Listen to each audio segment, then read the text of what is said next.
એને સબસ્ક્રાઈબ કરો, લાઈક કરો, શેર કરો।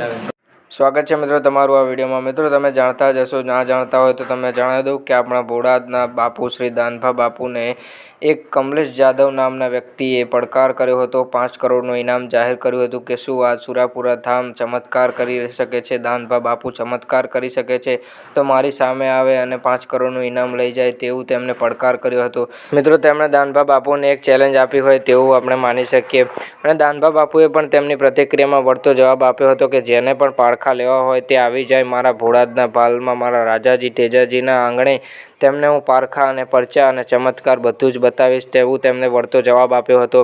અને અનેક ન્યૂઝ ચેનલો, અનેક યુટ્યુબ ચેનલોમાં વાયરલ થઈ રહ્યું છે। અલગ અલગ લોકોએ તેની પ્રતિક્રિયા આપી છે, જેમ કે કીર્તિબેન પટેલે પણ વિડીયો બનાવ્યો હતો કે સુરાપુરા ધામ ભોળાદના સપોર્ટમાં, અને અનેક એવા જે સુરાપુરા ધામના ભક્તો છે તેમને સુરાપુરા ધામના સપોર્ટમાં અનેક વિડીયો બનાવ્યા હતા કે સુરાપુરા ધામને તમે આવું ના કહી શકો અને દાનભા બાપુ તો જે ગેરમાર્ગે આવ્યા હોય તેમને સારા માર્ગે દોરનારા વ્યક્તિ છે અને સારી સલાહ આપનારા વ્યક્તિ છે।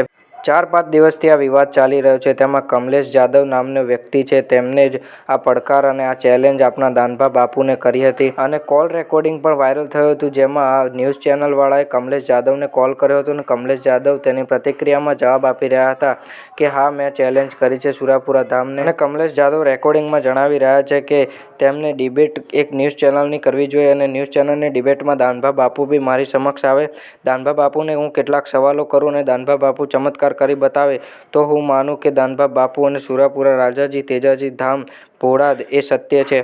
શું મિત્રો તમને શું લાગી રહ્યું છે કે આ કમલેશ જાદવને ફેમસ થવાનું સ્ટન્ટ છે? તમને શું લાગે છે નીચે કોમેન્ટમાં જણાવવાનું ભૂલતા નહીં। વિડીયો તમને ગમ્યો હોય, વિડીયોમાં જાણકારી તમને સારી લાગી હોય તો વિડીયોને લાઇક કરજો, વિડીયોને તમારા મિત્રો સાથે શેર કરજો અને ચેનલને સબસ્ક્રાઈબ કરવાનું ભૂલતા નહીં આવા અવારનવાર વિડીયો માટે। જય સુરાપુરા ધામ ભોળાદ।